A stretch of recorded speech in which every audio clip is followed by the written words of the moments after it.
Right here with Barret, is that how you say? Yes. Barret Brill from. Would you consider yourself from Slab City? Yeah, I'm from Slab City. Because this is the Slabbers, I guess is what we call it. Right. But I mean, I'm very much a member of Slab City. I live in Slab City. Right. Yeah, because this is not. I know that this is not considered actually Slab City. This is not. I mean, I don't live in Slab City property, but I go into Slab City and I trade in there, I barter in there, I help people in there, I do lots of things in there. You know, that's part of my community. Yeah. The water boy lives out here too. You know, right. He lives right 2 houses down from me. You know, like this is all still considered Slab City. You know, right. It really is. It's just the outskirts, I guess you call it. So how long have you been over here for? I've been here in this spot for 2 years, 2.5.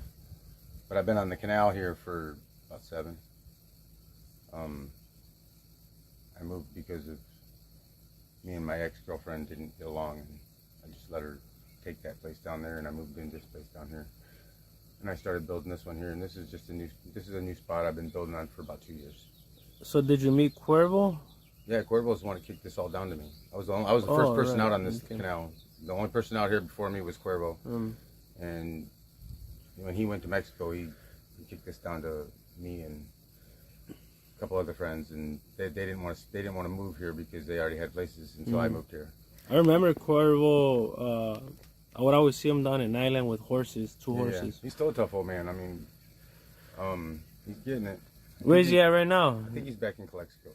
Oh, okay. I've talked. He came here. He came back for a little bit into his house down there. It's like it's an old motel that is I don't know. Like when I went in there, I paid a couple guys $1 to watch my stuff, you know, my car and all that, and whatever. And then they just it's like helping them, and they help you. You know what I mean? Right. Is it down in Mexicali or Calexico? It's in Mexico. Oh, it's in Mexico. I thought you said it's in Mexico. Okay, it's like right across the. Yeah, it's Mexicali. Okay. Yeah. So he's there because I heard that he was like in Tijuana, San Diego. He might be there too now, man. Because I haven't talked to him in a minute. He moves around a little bit. But last I knew, he was down in Mexicali. But things might change. I don't know. As far as I know, you know, he came here for a minute. He wanted to stay back in Slab City, and he wanted to go back to where he was at the old hut. Yeah. And I don't know what happened because that's not my spot. That's not my spot no more. It's Torres, and she like put him to work, and I don't know. I didn't dig that, but because he should have just had rights, you know, because he built it. Right. I mean, I would have just told him he could stay there. You know what I mean? But it wasn't my spot anymore, so I didn't have any control over that. And he didn't come down here because I don't know. He ended up getting into it with them down there, and he just left. I don't know exactly what happened. I can't really state because I wasn't there, but. Yeah, Cuervo's a good dude, a good friend of mine. I like him.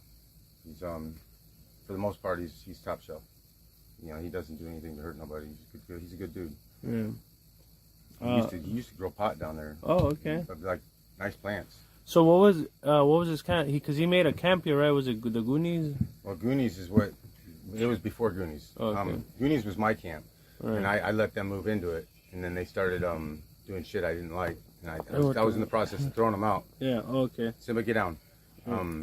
And what happened was a shame. Because I don't even know exactly what happened. I just know that what was said that happened. You talking about the Dibble situation? Yeah. And that was all bad. You know, that wasn't nothing I wanted to happen. And, right. And, but that Cuervo, that's the spot that he had. That's where he had built the hut. He's got a mud hut he built. So he created that originally? Yeah, and then I just like started building onto it. So then, when did that Dibble thing happen? Like, so he made it, then Dibble moved in, or what? No, he made it. I moved in, and I did some work to it, and then Mike came in with he had the YouTube following, right? And he had a lot of people donating money and stuff. Okay. So that's where a lot of the improvements got made down there was with Mike, and then, you know, and I liked it, you know, as far as the improvements go, you know, and you know, there was a lot of little things that helped out, but then I didn't care for Mike's attitude, you know, like the way he was treating people and stuff. And me and him had issues over that, and I was in the process of telling him to get the hell out when all that went down. The sheriff came out, and it was just like, whoa, you know, because I didn't expect any of that. And then he went to jail, and I moved, you know, I still stayed there. I was living right there with it. My RV was right there, right out front. This RV here was out front at that time down there, and I moved it. But he screwed everything up, man. Screwed everything up, because I mean, he had a lot of followers, a lot of people trying to help, and support, and then all of a sudden that bad stuff happened, and it's bad. It's bad for our publicity. It's bad for everything. I mean, nobody wants that kind of stuff around. But yeah, that was my place originally, and then, like I said, he moved in there, and I let him. All that shit happened. He moved out, and I kept the place, and I was there for years before I moved here, and I just moved down here, like I said, two and a half years ago. But Cuervo built the mud hut. It's like the walls are like a hay bale length long ways. That's how thick the walls are when he built it. And he built it where it's like 10 foot around. I don't know if you've ever been in it. No, I've never been in it. I need to go. I could get it arranged for you to go down there and see it. Awesome. It's a really beautiful hut he built. Okay. It's all out of mud and whatnot and stuff like that. So he did a really good job. That was something that I would be proud of. That's why I said that he built it. He should be allowed back there. But other than that, everything else that was there is built afterwards. He didn't have all that done. I did all that. I made the tree like it looked like a house. Like had rooms in it and stuff. And we put a lot of work into it. But as you see, I'm putting a lot of work into this place too. So it's just wherever you live. You do whatever you got to do to make it to where it's your home. Customize it. Last night you were telling me something interesting about you wouldn't want your kids to come over here to Slab City. Like it's advertised like a place for young people. This is a place for people that they want to come find themselves. But I wouldn't recommend like your kids to come here to party and to come because the drugs are so easy. This is right on the border. Drugs are so easy to get. Like I wouldn't want my daughter here getting around that. I wouldn't want my kids around that stuff. I would want to try and keep them as close to safe as I could. Like that's just not where you want your kids at. I'm not saying it's an unsafe place for kids, because I know that I know there's people here raising their kids, and there's nothing wrong with that. I mean, they got to be extra cautious though. You can't just let them go out and do whatever. You gotta watch your kids. This is not. I'm not trying to say it's not safe for kids, because that all depends on the parent and how they. If you don't allow your kid to go certain places, then they're not going to be in danger. But there are things out here that are dangerous. There's people out here that are dangerous, that we don't even know who they are. We try to look around and see who's around us, but I can't tell who you are by looking at you, and I can't tell that you're a child molester or a killer, or I can't. But it ain't no different out there. Your neighbor could move in and he could be the same thing. If he hasn't been already caught for being a chomo or something, he could be one still. It doesn't mean he's not. So I don't think there's any safety anywhere in the world anymore as far as that goes. It's all upon what you allow your kids to do. I just wouldn't choose for my kids to be out here learning things. There's a lot of things out here to be learned that probably wouldn't be best. That's my opinion. I wouldn't say anything bad about any parents that are out here. I know that I know the parents out here that they're raising their kids, and I know them for a fact to be good parents. They're not trying to hurt their kids.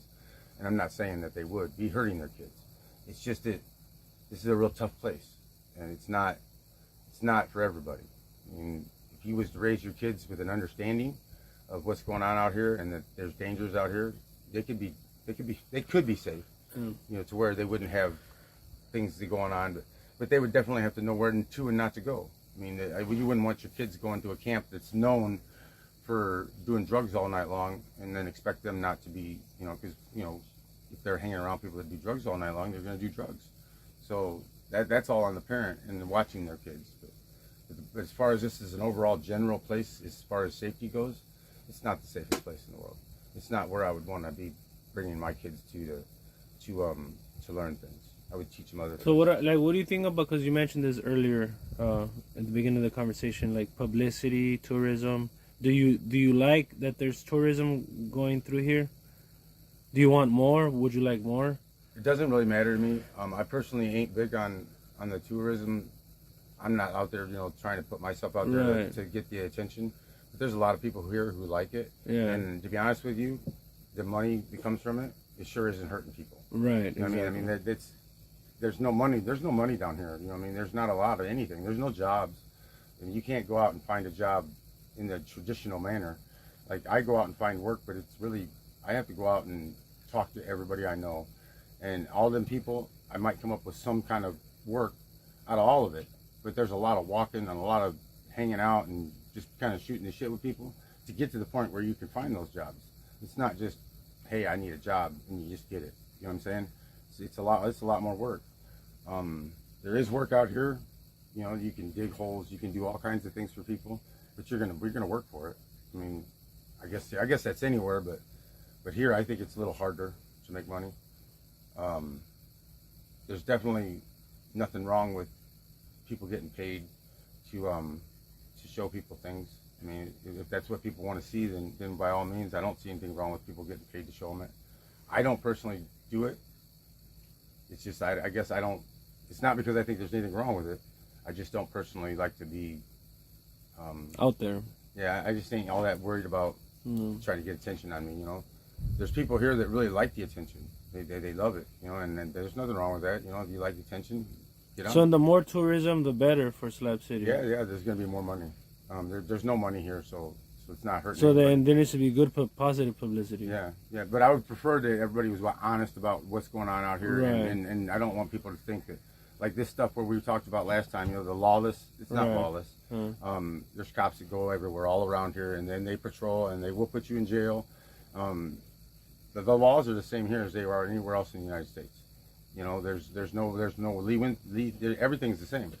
If anything, they're probably a little more stricter on some things because they know there's problems here. You know, like the drug problem and stuff. So they're strict. I mean, like they see something coming, they see something that looks fishy, they're going to go and they're going to address it.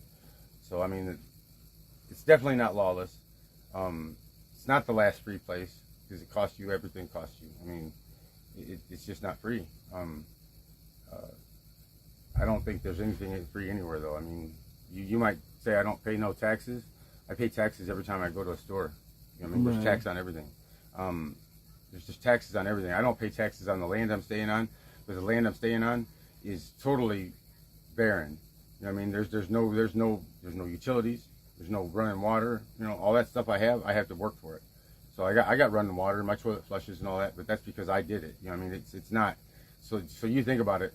You move into a house, the toilet's all set up, and all you got to do is flush your toilet. I moved into a barren piece of land. I had to put the tank up in the air. I had to run the pipe. I had to put the toilet in. I had to mount everything. So now, is that free?